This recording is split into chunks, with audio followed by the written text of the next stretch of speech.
आगे देखिए इस वीडियो में। अब ये नेचर का ही कमाल है जिसे नेचर ही समझ सकता है। सुनिए, उनकी किताबों में छोटी छोटी बच्चों की किताबों में रिचार्जिंग की चीज़ें समझाई जाती हैं। ये पूरा ऐसा पहाड़ के चारों तरफ ये खेत और इसके बीच से नदी निकलती है।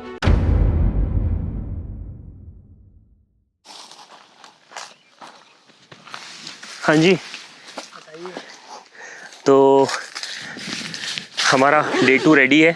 हम जैसा कि मैंने आपको बताया था पचमढ़ी के आसपास हम काम कर रहे हैं। तो ये बहुत ही खूबसूरत जगह है। हम देख सकते हैं पहाड़ के बस पेरिफेरी में लगे हुए हैं, काम कर रहे हैं। और मैं आपको हमेशा कहता हूँ कि पेड़ लगाएं।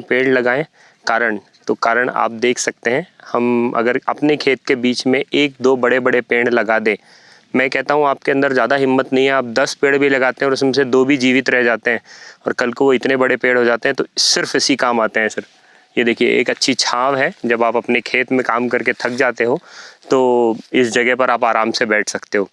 तो हमारी जो वीडियोस हैं वो पेड़ लगाने पे और इन सब चीज़ों पे ज़्यादा प्रेरित करती हैं। हम पानी की जांच तो करते हैं पर आपको बार बार ये समझाइश देते हैं कि पेड़ लगाएं।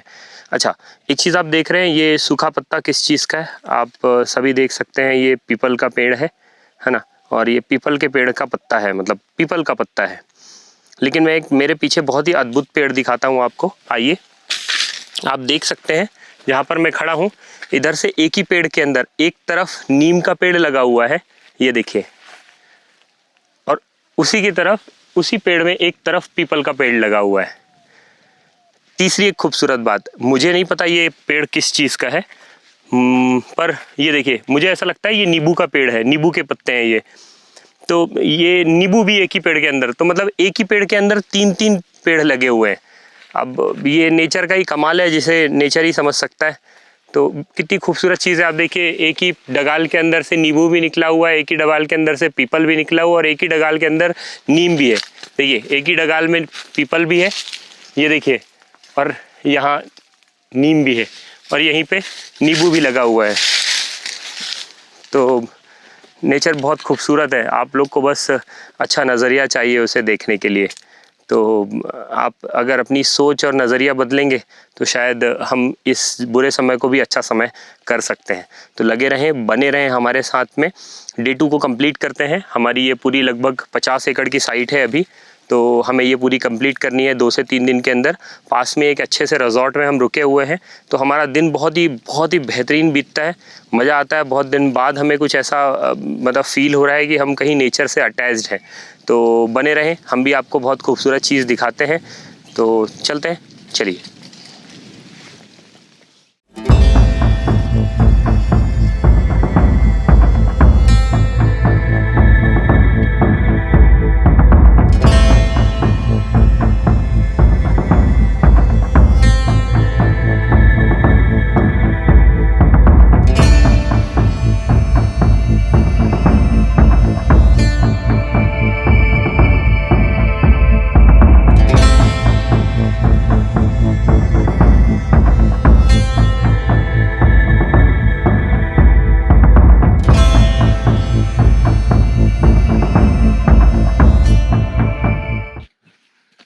हम आपको बार बार एक चीज़ समझाते हैं, पेड़ लगाएं।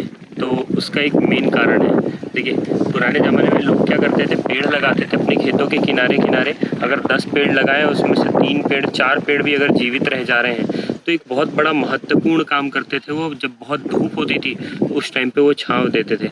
आप देखिए, हमारी ये इतनी बड़ी फील्ड है और मैं पेड़ के नीचे बात कर रहा हूँ। उसका कारण है कि ये जो किसान हैं, इन्होंने बराबर ध्यान रखा है।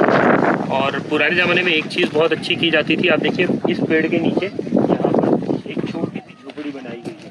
आप देखिए कितनी खूबसूरत तरीके से बनाई गई है, पेड़ों की छोटी छोटी डगालों को यूज़ करके। तो हम बहुत निम्न मतलब उपकरणों से भी कोई चीज़ को बना सकते हैं और बहुत खूबसूरत रख सकते हैं। तो छाँव में बैठने के लिए बहुत अच्छी है।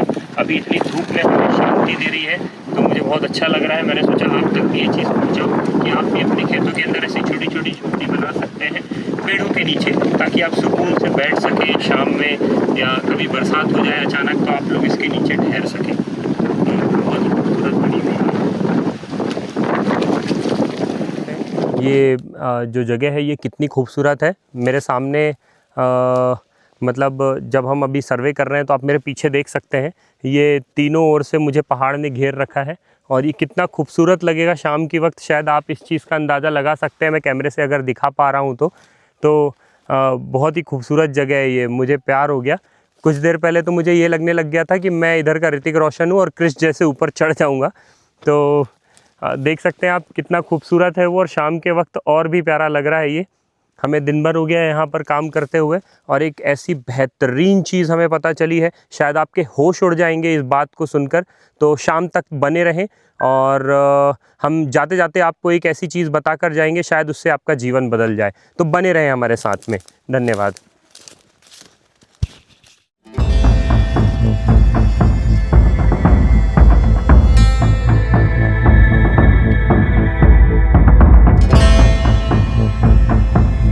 एक बहुत अच्छी सीख देता हूँ। सीख ऐसी कि हम ऐसा सोचें कि जीवन में प्रॉब्लम है तो उस जगह में हम जीवन कैसे जिए, इतनी सारी प्रॉब्लम है, ये सब डीमोटिवेशन वाली बात मत करें। अगर जीवन में बीच में थोड़े बहुत झाड़ फूड़ आते हैं तो उनको साइड कर दें। ऐसे जीवन में बहुत सारे कांटे भी आएंगे तो आपको कांटों से लड़ना नहीं है, आपको बस कांटों को ऐसे पकड़ के अपना रास्ता निकालना है और आगे बढ़ जाना है। जब आप आगे बढ़ते रहेंगे तो जीवन में ये छोटी मोटी चीज़ें, ऐसे छोटे मोटे कांटे जरूर आएंगे, क्योंकि यही तो आसान रास्ता, इतना आसान रास्ता होता तो हमें जीवन में आगे बढ़ने की सीख ही कैसे मिलती। ये सब कांटों को भी हमें लांघते हुए आगे बढ़ना है। जो जीवन में आगे बढ़ता है उन्हीं के जीवन में ऐसे कांटे आते हैं। अगर मैं उधर खड़ा रहता तो मुझे ये कांटे नहीं मिलते। तो बहुत अच्छी सीख भी है जो नेचर समझाता है कि रास्ते में कांटे मिलते हैं, हमें उनसे लड़ना नहीं है, नहीं तो हमें दुख होगा। हमें उन्हें बस साइड करना है और वापस मेरा रास्ता क्लियर है, मैं आगे बढ़ जाऊंगा।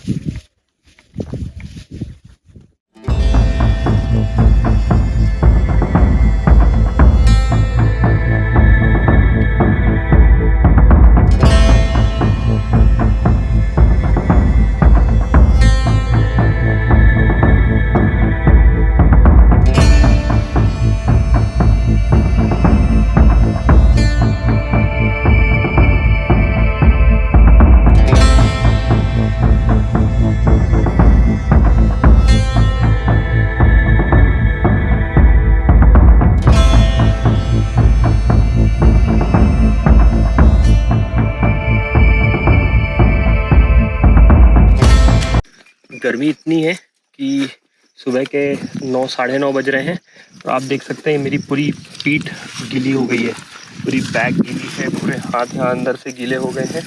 और मतलब शायद कल हमने 44 डिग्री पे यहाँ पर काम किया है और आज सुबह से ही इतना टेम्परेचर है कि पूरी मेरी टी शर्ट जो है वो आगे और पीछे से पूरी गीली हो चुकी है। हमें अभी बहुत काम करना है। एक चीज़ जो मैं आपको बताऊं, हमने इतने दिनों में बस भरोसा जीता है आपका, और उस चीज़ को हम कभी नहीं तोड़ते। हमारी कोशिश ये रहती है कि हम तह तक जाकर आपको एक एक चीज़ बताएं आपके ज़मीन की।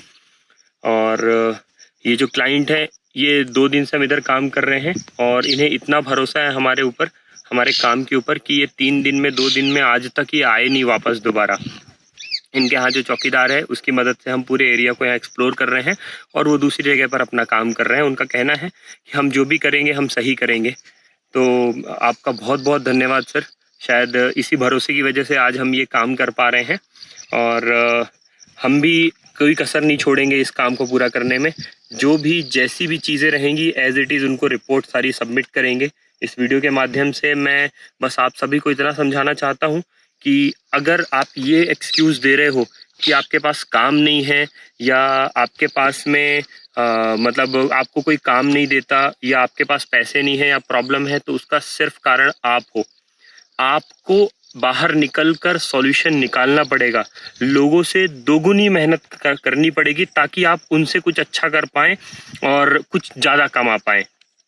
हम भी जब यहाँ पर दिन रात दोपहर, पूरी दोपहर भरी धूप में 40 डिग्री 45 डिग्री में दौड़ते हैं तो जाकर हमें पैसे मिलते हैं, और उसके बाद दौड़ने के बाद साथ साथ हमें रिजल्ट भी चाहिए।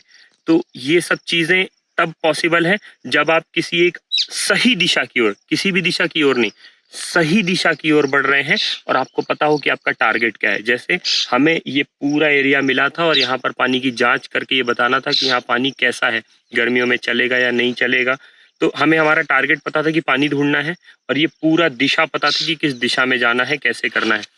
तो हमें सही दिशा ढूंढनी है और टारगेट डिसाइड करना है, तब ही हम किसी गोल को अचीव कर सकते हैं। तो इस चीज़ को ध्यान रखें। और मैंने आपको कल बताया था कि मैं एक बहुत सरप्राइज चीज़ बताऊंगा आप सभी को। तो मैं आपको बताना चाहता हूं कि ये जो एरिया है 50 एकड़ का एरिया है, करीबन इतना बड़ा रकबा है, जो कि यहाँ पर जो खेती होती है वो बोरवेल से खास खेती नहीं होती है। यहाँ पर जो भी खेती होती है वो तालाब से होती है। बाबू आप इस चीज़ को समझें, मैं बार बार आपको समझाता हूँ। इस पूरे एरिया में तीन छोटे छोटे तालाब बना रखे हैं, छोटे छोटे पॉन्ड बना रखे हैं और उन्हीं के माध्यम से गेहूं तक की फसल निकाली जाती है। एक तालाब जिसकी कैपेसिटी 2 करोड़ लीटर है।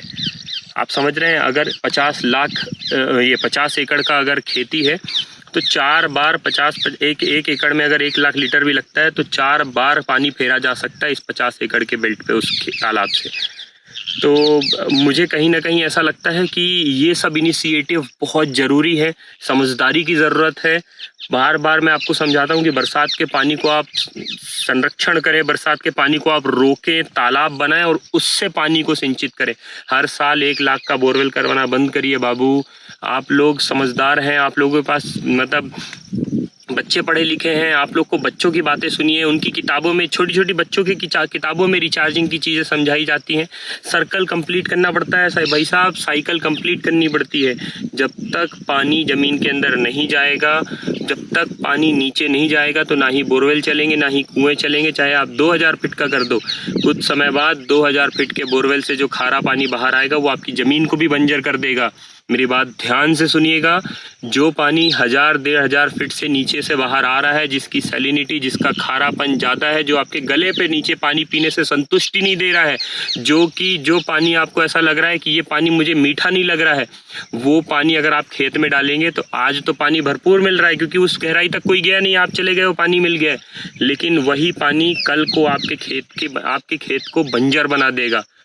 कल आप अपने आप को कोसोगे। तो ध्यान रखें, ये 1000 फीट के बोरिंग, 2-2 लाख की मोटर, ये सब करने की बजाय 5 लाख रुपए आप तालाब बनाने में लगाएं। अगर आप छोटे किसान हैं, 2-2, 3-3 एकड़ है जिनके पास में, तो आप 4-5 लोग मिलकर थोड़ी थोड़ी अपनी ज़मीन में एक तालाब बना लें। ये सब आप लोग को मिलकर करना पड़ेगा। आप सोचें मैं बोल रहा हूँ, बोलना आसान है, मुझे भी समझ में आता है ये बोलना आसान नहीं है, पर शायद करना भी आसान नहीं है। इन सब चीज़ों को हैंडल करने के लिए आप सबको मिलकर ये इनिशिएटिव लेना पड़ेगा। तो ध्यान रखें, काम करें इस चीज़ पे।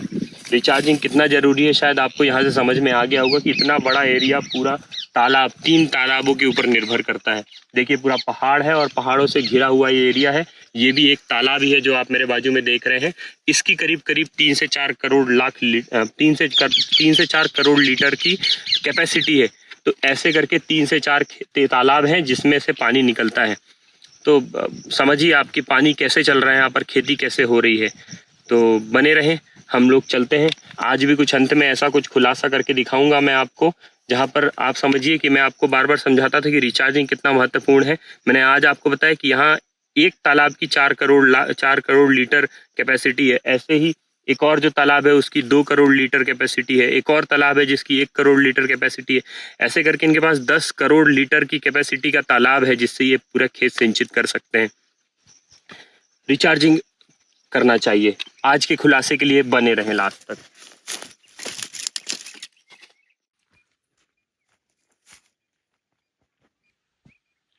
भोपाल के किसी सर्वेयर ने एक बोरवेल से दूसरे बोरवेल, जो ये एग्जिस्टिंग बोरवेल था उसके पास में लाकर एक नया बोरवेल पॉइंट दे दिया। ये गलतियां ना करें, ये बहुत छोटी सी मिस्टेक है जिसके कारण जो एग्जिस्टिंग बोरवेल था वो भी बंद हो गया। सर्वेयर्स यही करते हैं कि जो अनजान होते हैं, जिनके हाथ में नई नई मशीनें आती हैं, वो क्या करते हैं, उनको जब कहीं कुछ नहीं मिलता और पॉइंट लेने की एक डर होता है, पैसे नहीं मिलेंगे, ये करेंगे। हम लोग अगर पैसे की जगह डेडिकेटली काम की तरफ फोकस करने लगे ना कि हमें रिजल्ट मिलना चाहिए, उस दिन ये मिस्टेक होना बंद हो जाएगी। ये नए नए सर्वेयर्स यही काम करते हैं। ये क्या करते हैं, जो भी अगर कुछ नहीं मिला तो गए फटाफट और आसपास बोरिंग में ये काम जल्दी जल्दी नहीं हो सकता है। आपको इस पर सब्र रखना पड़ेगा, आपको पेशेंस रखने पड़ेंगे, पूरे एरिया को एक्सप्लोर करना पड़ेगा, फिर जाकर आप पॉइंट ले सकते हो। ये नहीं कि आप इतना बड़ा खेत देखा, कहाँ देखा नया बोरिंग है वो चल रहा है, उसकी जगह जाके ठोक दो, ऐसे नहीं होता है। आप एरिया में घुसो, पूरे एरिया का एक राउंड लो, उस राउंड लेने के बाद में उस एरिया को धीरे धीरे एक्सप्लोर करो, हर एरिया को कदम कदम पे चेक करो, तब ये जांच कंप्लीट होती है।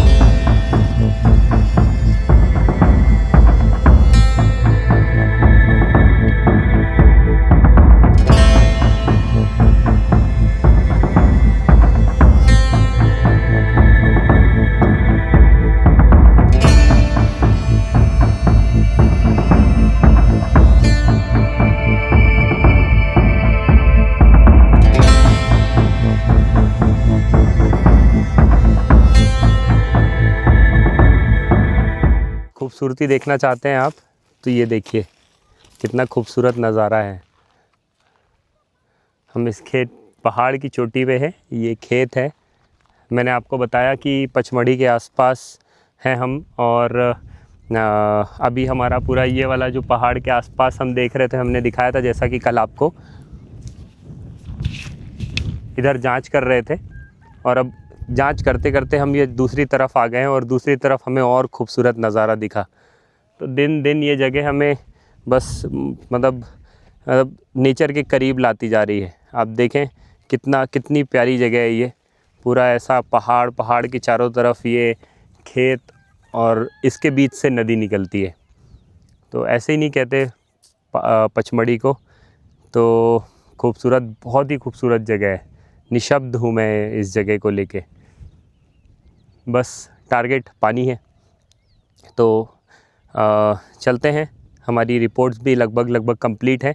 अब जब जांच हो जाए तो एग्जैक्ट डिटेल क्या रहेगी आपको भी पता चलेगी। संभल कर आना पड़ेगा यहाँ पे, पैर बड़ी मतलब तरीके से रखने पड़ेंगे ताकि हम यहाँ मुँह के बल ना गिरे।